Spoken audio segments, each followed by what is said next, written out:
Right, welcome to the short-term objectives and benchmark screencasts. So at this point, you will have completed the documentation sheet, the sign-in sheet, documentation evaluation sheet, the present levels of academic achievement and functional performance, and you will have your measurable annual goals written as well. So for this project, you have to have 3 short-term objectives or 3 measurable or 3 benchmarks to go with each measurable annual goal. So writing your short-term objectives or your benchmarks are essentially the same thing as writing your measurable annual goals. Remember, there are 5 primary components of a measurable annual goal: the condition, the learner, the behavior, the criteria, and the time frame. So short-term or STO stands for short-term objectives, and the BM stands for benchmarks. And these two are similar, but they're a little bit different.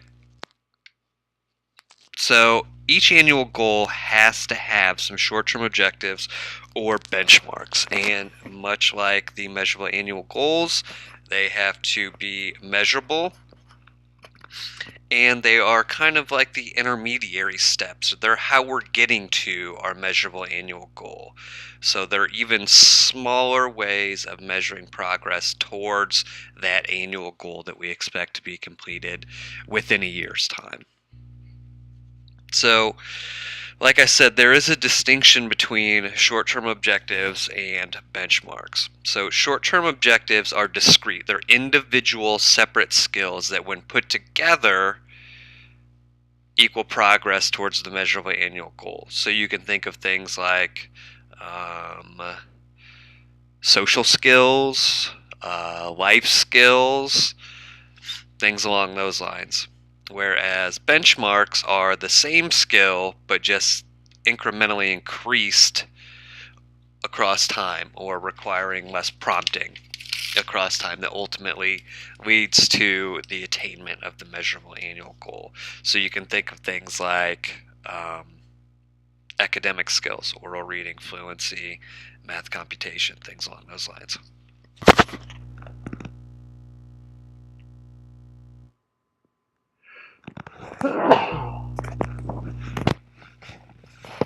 Sorry, I had to sneeze. Okay, so these puzzle pieces here, kind of help to illustrate the concept underlying short-term objectives. Each one of these is an individual piece, but together it creates the whole of the puzzle. Just like for social skills, for instance,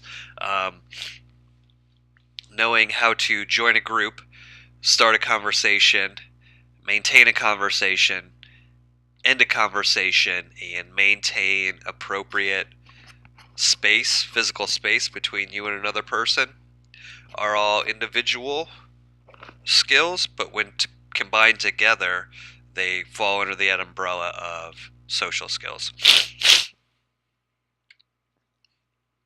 This illustration provides you with the understanding of what a benchmark is. So you're taking steps towards the end goal. Incremental increases across time. So benchmarks, I think, are the easier one to understand. So I'm just going to walk you through how you would write benchmarks. Typically, these are going to be for your academic skills. So I don't have any slides to go with this, so you're going to have to follow along as I talk you through this. So let's say the kid that I have, the PLAF, the evaluation, his previous 3-year evaluation showed oral reading fluency was an issue.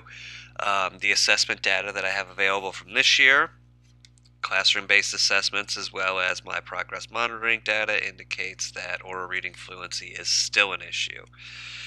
So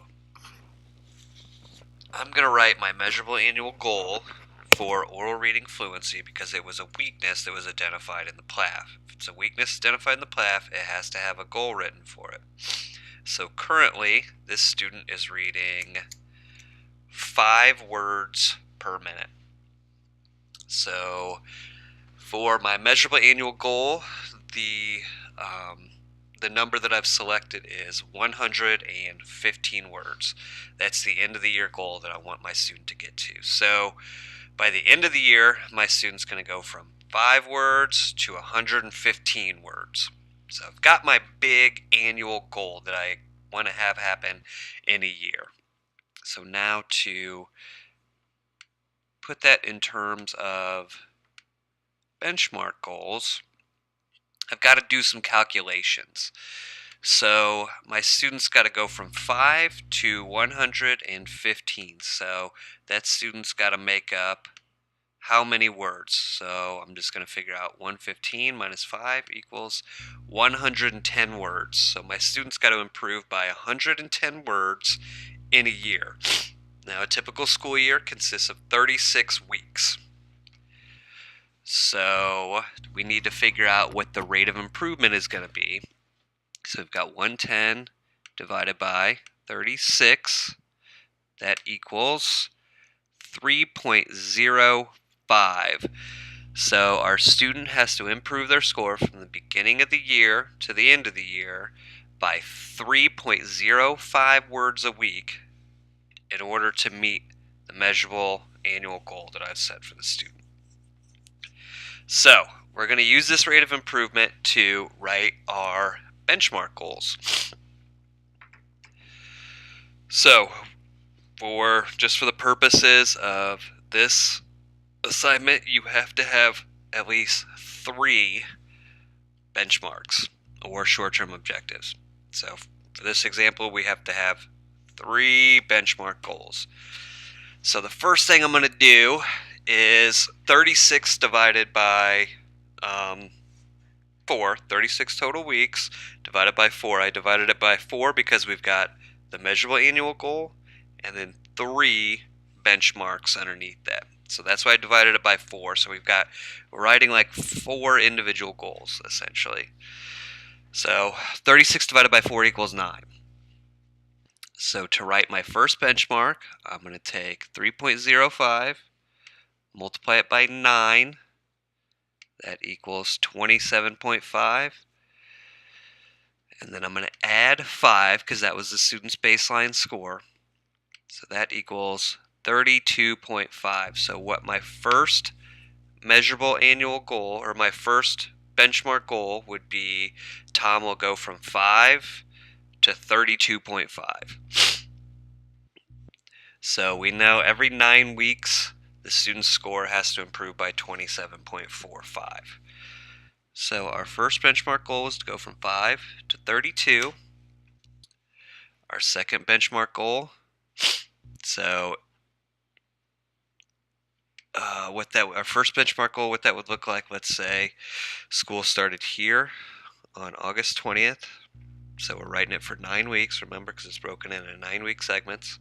So that'd be 1, 2, 3, 4, 5, 6, 7, 8, 9. So by October 19th, 2018, when presented with grade level connected text, Tom will increase his oral reading fluency, will increase the number of words that he reads exactly as presented on the page in 1 minute from 5 to 33 words. So now to write your other benchmarks, your other 2 benchmarks, like I said, got to improve by 27.45 words per 9 weeks. So you would just add 27.45 to this. 27.45 plus 32.5 equals. So your second set of goals would be 59.95. So by whatever date, Tom will improve his performance from 32.5 to 59.95. And then you would repeat that for your third week. and then you wouldn't have to write another one because that fourth goal would be your measurable annual goal that you've already written. All right, so short-term objectives are a little different because they're discrete skills that when all combined form that umbrella skill. So it's a way to break down your annual goals into smaller incremental parts that are also measurable, always got to be measurable. And we're measuring, it helps us to measure progress in smaller intervals and also to break tasks into more manageable, smaller chunks. And these skills that we break down, we work on them sequentially. So you go through a task analysis, and in future classes you guys will have more experience with task analyses, but a task analysis just breaks a large behavior into every single individual step that's needed along the way. And then your final task would be the completion of the annual goal. So your annual goal is the completion of the tasks that you want to see done, and then your short-term objectives are the completion of the individual skills necessary to complete that measurable annual goal. All right, so again, just like with benchmarks, when you write your STOs, those components are going to be essentially the same as what are in the measurable annual goal. You're going to have a condition, you're going to have a student, you're going to have what they're going to do, and you're going to have the level of attainment or the objective criteria that indicates they've met that goal. So here are some examples of some short-term objectives. I want you guys to go ahead and take a look at those. The slideshow is posted on the 11:15 section of ReggieNet, so you guys can go through and take a look at those. These are examples of good short-term objectives. And then these are some garbage objectives.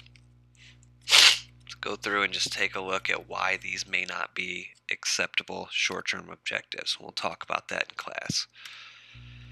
Okay, so kind of data that we use for behavior. We talked about this with measurable annual goals.